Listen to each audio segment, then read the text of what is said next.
Wenn du diese schöne Herbstzeit nutzt, um einen Spaziergang durch die gehobenen Wohnviertel einer deutschen Großstadt zu machen, zum Beispiel Hamburg, Berlin oder München, dann könnte man meinen, dass die Welt in Ordnung ist in Deutschland. Dann könnte man meinen, dass es den Deutschen gut geht.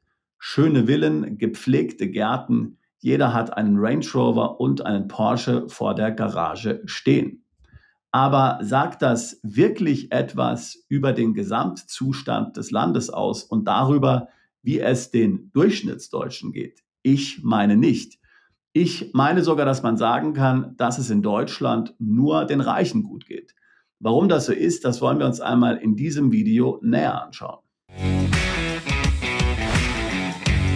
Das Manager-Magazin hat vor einigen Monaten einen Artikel veröffentlicht, der heißt, warum Deutschland den Bach raufgeht. Hier hat man 65 Wirtschaftspromis zum Standort Deutschland befragt und die einhellige Meinung der befragten CEOs, Unternehmerinnen und anderer Wirtschaftspromis ist einhellig: In Deutschland geht es viel besser, als man so vielfach in den Medien hört, wo ja angeblich der Standort runtergeredet wird. Nun, ich bin sicher, diese 65 Wirtschaftspromis, die hier vom Manager-Magazin befragt wurden, verdienen alle ziemlich gut, alle im sechsstelligen Bereich. Sie leben sicher ein sorgenfreies Leben. Dass es ihnen in Deutschland gut geht und dass sie den Status quo positiv bewerten, das kann ich mir sofort vorstellen. Auch wenn man sich die Entwicklung des DAX anschaut, könnte man meinen, dass es Deutschland gut geht. Um sage und schreibe 30% ist der DAX in den letzten 12 Monaten gestiegen, in den letzten 2 Jahren sogar um 50%. Hier kannst du die Entwicklung verfolgen. 30% im Verlauf der letzten 12 Monate, im Verlauf der letzten 2 Jahre 50%. Aber sagt das wirklich etwas aus über den Gesamtzustand Deutschlands? Sagt das wirklich etwas aus, wie es dem Durchschnittsdeutschen geht?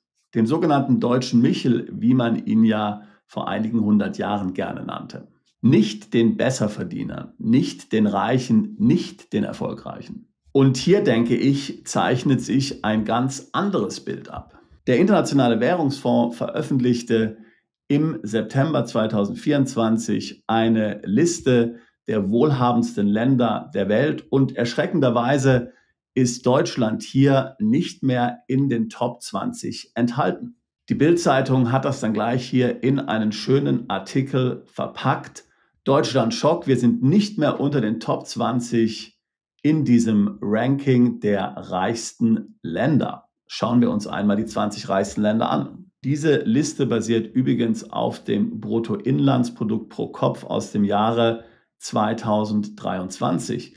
Die Liste wird angeführt von Luxemburg, dann folgen Irland, Singapur, Macau, Katar, die Vereinigten Arabischen Emirate, die Schweiz, San Marino, USA, Norwegen, Dänemark, Brunei, Taiwan, Niederlande, Island, Hongkong, Schweden, Österreich, Andorra und Belgien. Das muss man sagen, ist schon eine viel realistischere Einschätzung der Lage. Es geht mit dem deutschen Standort nach unten, mit der deutschen wirtschaftlichen Entwicklung geht es nach unten. Wachstum erlahmt.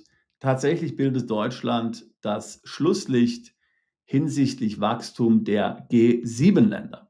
Vielleicht hast du schon mal gehört, dass es eine Studie gibt zum Thema Glückseinkommen. Das ist so das Einkommen, was man haben muss, dass es einem ziemlich gut geht, dass man sorgenfrei leben kann und sich nicht hier um die täglichen Ausgaben des Lebens groß Gedanken machen muss. Hier geht es natürlich nicht darum, dass man Millionär ist, sondern welcher Betrag pro Jahr ist notwendig, damit man ein glückliches Leben führen kann. Geld macht ja bekanntlich nicht glücklich, aber jeder, der schon mal Geldsorgen hatte oder momentan gerade Geldsorgen hat, weiß, dass kein Geld zu haben garantiert noch unglücklicher macht. Der Fokus hat hierzu im April 2024 einen Artikel veröffentlicht und danach liegt das Einkommen in Deutschland, das man haben muss, um glücklich zu sein, bei 76.000 Euro. Deutschland im westeuropäischen Mittelfeld. Das deutsche Glückseinkommen liegt mit knapp 76.000 Euro im europäischen Mittelfeld. Am teuersten ist das Glück in skandinavischen Ländern. Norwegen rund 109.000 Euro, Dänemark 89.000 Euro, Finnland 87.000 Euro und Schweden 81.000 Euro. Ganz klar, im Osten ist es sehr viel günstiger. In Tschechien reichen schon 27.000 Euro aus, um glücklich zu sein. Die Lebenshaltungskosten sind vermutlich dort deutlich geringer. Aus einem mir nicht erfindlichen Grund schreibt der Fokus dann, dass das deutsche Durchschnittseinkommen in Höhe von 52.000 Euro ja relativ nah am sogenannten rundum sorglos Einkommen hier gelegen ist. Soweit ich das sehen kann, sind dort immer noch 25.000 Euro Unterschied. Und es ist ja bei weitem nicht so, dass die meisten Deutschen 52.000 Euro verdienen. 52.000 Euro ist nur das Durchschnittseinkommen. Was verdienen eigentlich die Deutschen? Zu dem, was die Deutschen verdienen, gibt es hier bei Statista eine interessante Statistik, die auf Daten der deutschen Bundesregierung basiert. Die schauen wir uns gleich mal an. Hier kannst du sehen, dass im Jahre 2023 23,4% der Beschäftigten 2.000 bis 3.000 Euro im Monat brutto verdient haben, 27% zwischen 3.000 Euro und 4.000 Euro, 17,6% 4.000 Euro bis 5.000 Euro. Und dann haben letztlich der Rest mehr als 5.000 Euro verdient. Das heißt aber hier nach meiner Berechnung, dass weit mehr als die Hälfte der Deutschen weniger als die 52.000 Euro Durchschnittseinkommen verdient und natürlich weit weniger als dieses sogenannte rundum sorglos Einkommen. Rund die Hälfte der Deutschen verdient sogar weniger als 4.000 Euro im Monat. Und obwohl natürlich 4.000 Euro hier ein gutes Einkommen ist, muss ich mich fragen, ob es diesen Deutschen wirklich so gut geht, wie zum Beispiel der DAX oder eben ein Spaziergang hier durch die Nobelviertel von München oder Berlin erahnen lassen könnte. Mein Eindruck ist ganz klar, nein. Ich würde sagen, die Wirtschaft, der Standort Deutschland funktioniert nur für die Reichen. Nur den Reichen geht es gut. Und alle anderen, inklusive jener, die eigentlich recht gut verdienen, haben hier das Nachsehen und müssen jeden Tag kämpfen. Insbesondere dann, wenn man eine Familie hat.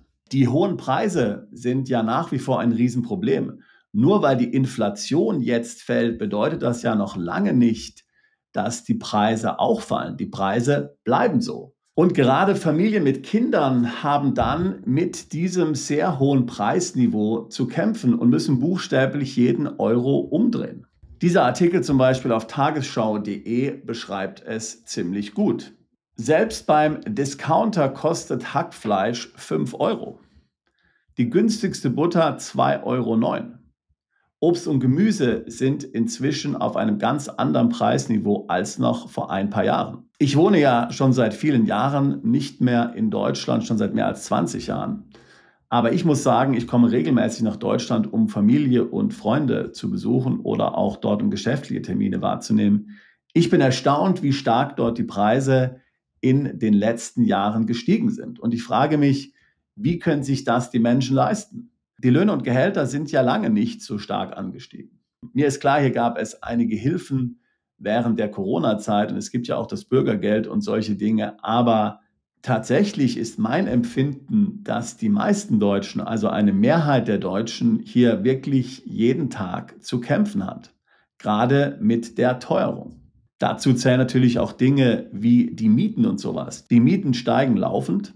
Hier ist kein Ende nach oben abzusehen. Tatsächlich stagniert auch die Armut in Deutschland auf hohem Niveau. Und selbst wenn man die Armut in Deutschland nicht mit der in Ländern Asiens und Afrika, also Entwicklungsländern, vergleichen kann, ist es trotzdem natürlich ziemlich trostlos, wenn du in einem teuren Land wie Deutschland lebst und fast kein Geld hast. Selbst wenn für das Nötigste durch den Staat gesorgt ist, selbst wenn du eine Krankenversicherung und ein Dach über dem Kopf hast. Nur weil du nicht gleich auf der Straße stirbst, heißt es ja nicht, dass du hier ein sorgenfreies Leben dann führen kannst. Und man hat so das Gefühl, dass sich daran nichts ändert. Das stagniert. Man kriegt diese Leute nicht aus der Armut heraus. Aber wie ich es vorhin angedeutet habe, es sind ja nicht mal nur die wirklich Armen betroffen. Früher war es so, dass jene, die gearbeitet haben oder auch Rentner, ein einfaches, aber doch hochwertiges Leben führen konnten. Heute kann man das nicht mehr so sagen. Viele Rentner müssen zusätzlich arbeiten und viele, die arbeiten, zum Teil auch Vollzeit, sind dennoch arm. Wenn wir uns den Konsum in Deutschland anschauen, dann wird der natürlich vielfach wettgemacht durch das Ausgabeverhalten der Wohlhabenden, der Reichen. Denn die haben natürlich sehr hohe verfügbare Einkommen, die können sehr viel für Konsum ausgeben, die können investieren, zum Beispiel in ihre Immobilien, die können sich neue Autos kaufen etc. pp.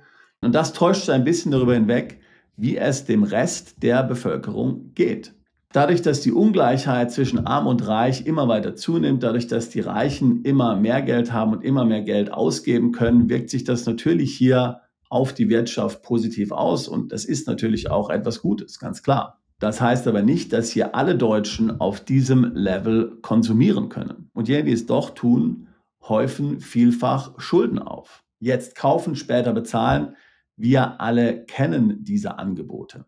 Vielfach sind die offiziellen Statistiken auch nicht besonders aussagekräftig. Wenn wir uns zum Beispiel die Statistik anschauen der überschuldeten Haushalte in Deutschland, dann wissen wir, dass hier nicht alle erfasst sind. Dort sind ja nur jene Personen und Haushalte drin enthalten, bei denen schon der Gerichtsvollzieher vor der Tür steht. All jene, die hohe Schulden haben, zum Beispiel Kreditkarten oder andere Schulden, tauchen darin nicht auf. Und während die Zahl der überschuldeten Haushalte aufgrund von staatlichen Hilfen hauptsächlich in den letzten 5 Jahren stetig zurückgegangen ist, ist natürlich die Zahl der sogenannten weichen Überschuldungen deutlich höher. Gerade junge Leute werden ja hier vielfach durch Angebote angesprochen, wo sie Waren auf Pump kaufen können. Das Ganze wird auch in Zukunft wahrscheinlich nicht besser werden, denn man redet zwar immer vom Fachkräftemangel, aber tatsächlich bauen Großkonzerne wie VW, BASF und SAP massiv Stellen ab. Und weitere Großunternehmen in Deutschland werden folgen. Das sind alles gut bezahlte Jobs. Wo werden diese Menschen einen neuen, vergleichbar bezahlten Job finden? Vielen von ihnen wird wahrscheinlich das nicht gelingen. Also daher meine Aussage, in Deutschland geht es nur den Reichen gut. Ein Großteil der Bevölkerung ist nicht reich. Ein Großteil der Bevölkerung hat jeden Tag zu kämpfen, muss jeden Euro umdrehen.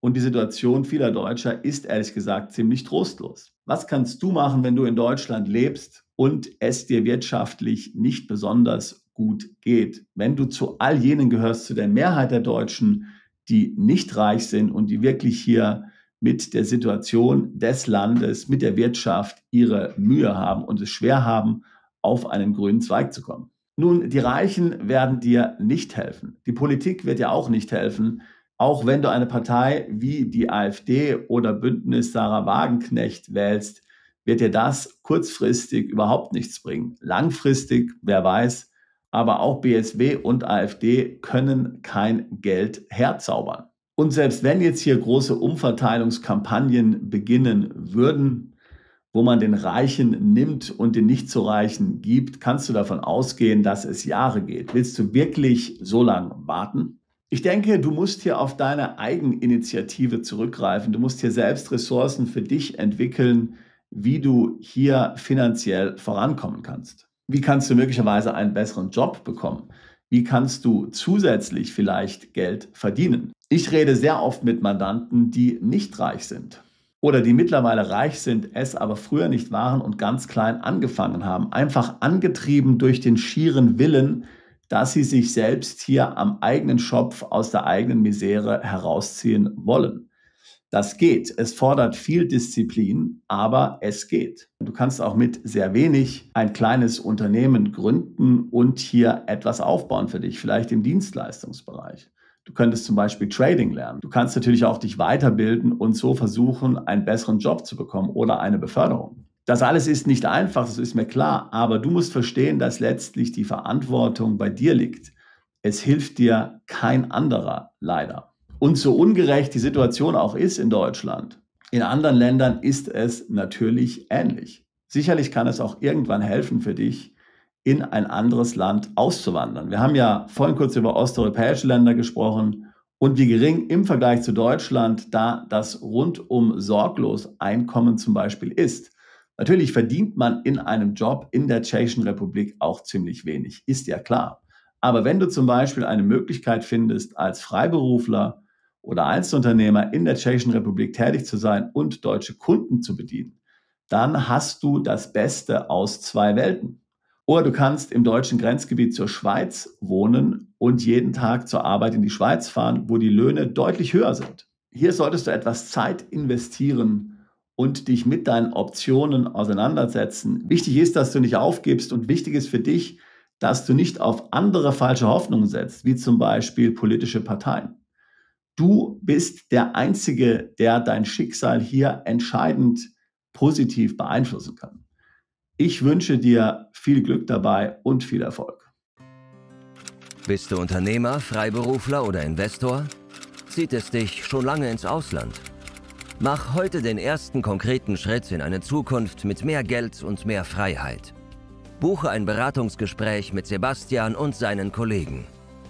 Unsere Kanzlei unterstützt Mandanten wie dich dabei, deine Steuerlast legal zu reduzieren, Vermögen aufzubauen und zu schützen und deine persönliche Freiheit zu maximieren. Profitiere jetzt von unserem Fachwissen und unserem Netzwerk. Gehe zu mandatierung.com und werde Mandant unserer Kanzlei.